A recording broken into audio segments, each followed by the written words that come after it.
10টা বেড পাঠিয়ে তবেই কিন্তু করেছিলাম।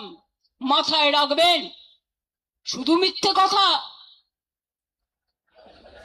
অন্ডাল এয়ারপোর্ট বড় বড় করে কাগজগুলোকে যা খাওয়াচ্ছে তাই লিখছে। আমার সময় আলোচনা হয়েছিল, এগুলো আমাদের সময় করেছিলাম।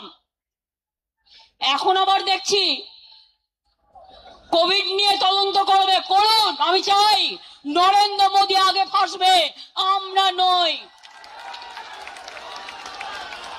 তার কারণ আমরা তখন চিফ মিনিস্টার ছিলাম, ভিডিও কনফারেন্স করে একটা কোম্পানির নাম ব্র্যাকেট করে গোল করে এখান থেকে এই কোম্পানি থেকে কোভিডের ইনজেকশন নিতে হবে, এটা যিনি বলেছিলেন তার নাম ভারতবর্ষের প্রধানমন্ত্রী মোদীজি।